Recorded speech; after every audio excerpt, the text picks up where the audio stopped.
Good afternoon, YouTube. This is Chuck, and it's a Sunday afternoon, and traffic is fairly busy. All the people from Phoenix headed back down the hill to go back to their 9-to-5 jobs, and I'm sitting here behind a bank. But that's not my story today. My story today is a firefighter story, and it's about this building behind me. And this building behind me is the jail. Now, anybody that's ever been a firefighter that's had a jail in their first due area knows about going to jail calls, and they go down to a lot of them. And the fire station I used to work for is about 3 blocks that way. And so we get called down there pretty regularly, and there's kind of a pattern of calls. And I'm going to tell you today about the pattern, and I'll also tell you about some ones that are a little bit maybe unusual. So let me start out with whenever the local police or the sheriff's department or the highway patrol or somebody arrests somebody for DUI, well, a lot of people, after they've been drinking, they think they're a little bit smarter than they really are. And it wasn't unusual for us to get called down here because they get ready to book somebody for DUI, and all of a sudden they'd start claiming they're having a heart attack and they're having chest pains and they're having difficulty breathing and all this kind of stuff. Well, let me sidebar for a second and talk about some medical stuff. Let's talk about signs and symptoms. All right, well, a symptom, if I tell you my leg hurts, that's a symptom.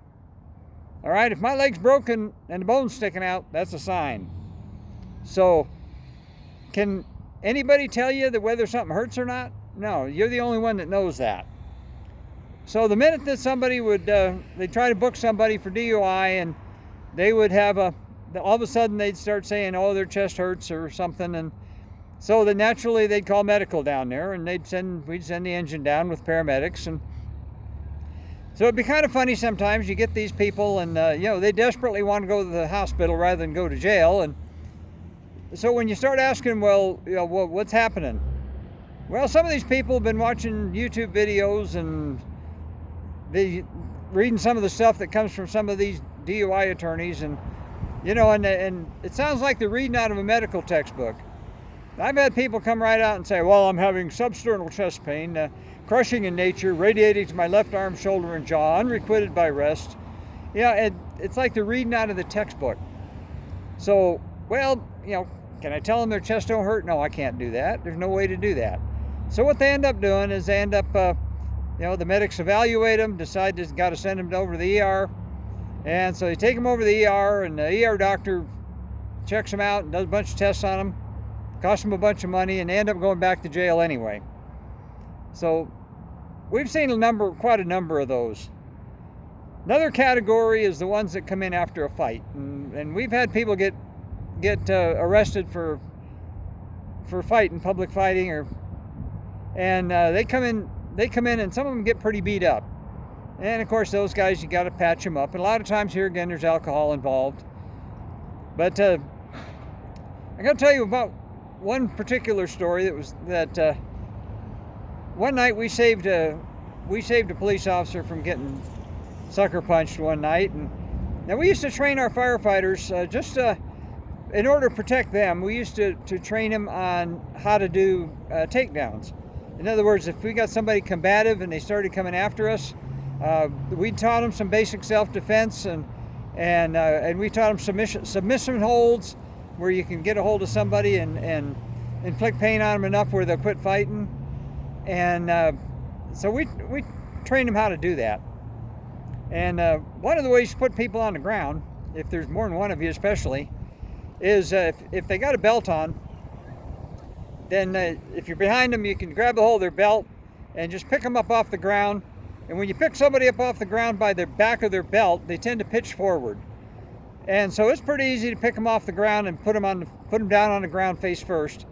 And so we were in the booking room one night, and we had our patient was a prisoner that was being booked, and he'd been fighting with the arresting officers, and they were going to charge him for aggravated assault on a police officer and everything, and he's facing some pretty serious charges there. And so anyway, we went down there, and the supervisor, I was a supervisor that night, and usually on jail calls, because the potential for litigation and everything, the potential for violence, and the supervisor would go on jail calls.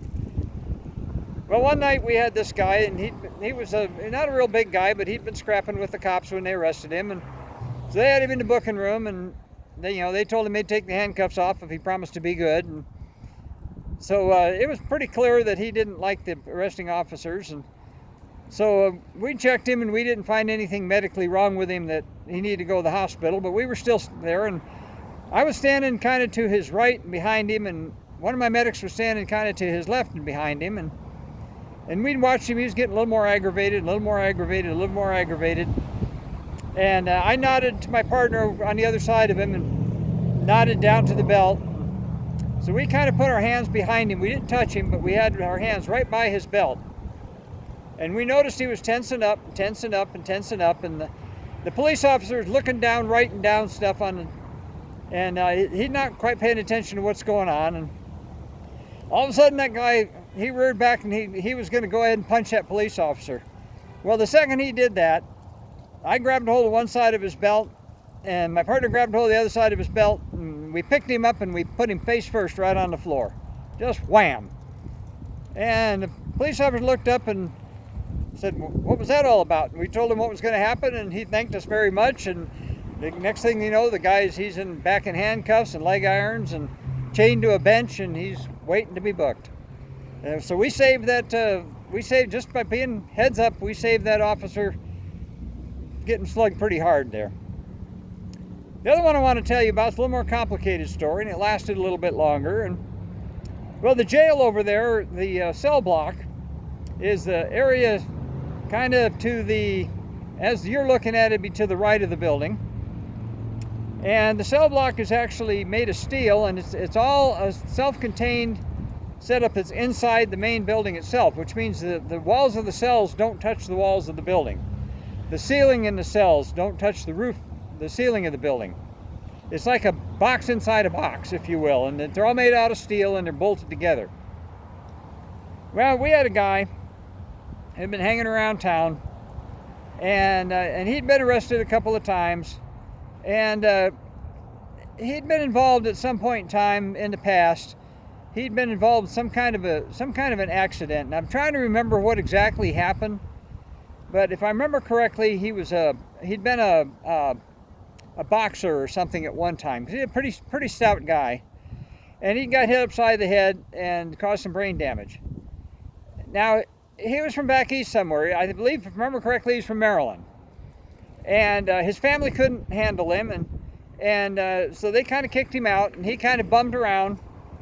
And because of he had brain damage, and he was supposed to be on meds, but he wasn't working, and he was traveling in a nomadic lifestyle, and didn't have a vehicle or anything, and I don't know, he was getting from one place to another somehow, but he ended up here in our town. And so he started, pretty soon law enforcement noticed him, he started getting in trouble. Well, they picked him up in front of one of the local fast food joints for exposing himself to women. Now, the police department have a term for that, and those ladies that watching this might please excuse the expression, but they call him a weenie wagger, and they arrested him for public indecency and indecent exposure, and they put him in jail. Well, besides having brain damage, he also had substance abuse problems, and so he was drinking, and who knows whether he got a hold of any drugs or whatever. But anyway, he'd been arrested. And so they'd already sent him off for 72-hour evaluation a couple of times, and somehow he always managed to find his way back. And for some reason or other, he liked it here, and probably for the same reason the rest of us do. The weather's nice, and it's a nice place to live. But anyway, he got arrested, and he was in jail. And about 1 o'clock in the morning or so, we got toned out to come to the jail for psychiatric problem. Well, that's kind of spooky. You know, what can we do about that? But anyway, I was the supervisor on call, so I got up and came down and got here a little bit behind the engine. And the dispatcher, the sheriff's department dispatcher, used to be located in the same building. And so we went in through the dispatch door. They buzzed us in, and so we went in there, and they had a PA system back in the cell block with a speaker out by where the dispatcher's at. got a motorcycle going by making a little noise. I guess that's a motorcycle. Maybe it was a side-by-side. I don't know. I didn't look. But anyway, so I'm standing there talking to the dispatcher, and over the speaker you can hear boom, boom, boom. And we're trying to figure out what that noise was. So I asked the dispatcher, well, what's that noise? And she smiled and she said, that's your patient. Okay. Well, the jailers came up and got us and buzzed us into the back. And they had this guy, he was in a one-person cell. And this whole cell block thing is bolted together with big old bolts. And he'd already ripped his mattress apart and tried to hang himself, so they took his mattress away from him. Then he decided to try to hang himself with his pants, and so they took his pants away from him. And then he took his own underwear off. So we got this guy in this little cell, and he's buck naked, and he's banging his head against one of the big bolts that's holding this cell block together. Banging his forehead against it, hard. Well, he had blood all over him from a head wound, and we're standing there, and he bangs his head again, bang, against this bolt. Well, what they wanted to do is they wanted to transport him over to the psych unit in Globe, 90 miles away, to have him evaluated again. Because apparently over there in the jail, the main jail's in Globe, this is an annex, and apparently they got a psychiatric cell or a padded cell over there. We don't have one here. So anyway, there was 4 of us, plus me, so that's 5 firefighters, 2 ambulance people, 2 cops, and 2 jailers. So finally we decided we're going to have to get this guy under control. And so we opened up the cell, and as many people as we could possibly fit in there piled in there to tackle this guy. Now, I don't know how many of you ever tried to wrestle with a naked strong guy, but it's pretty darn hard. There's nothing to hold on to. And it was a wrestling match, and they finally got the guy under control.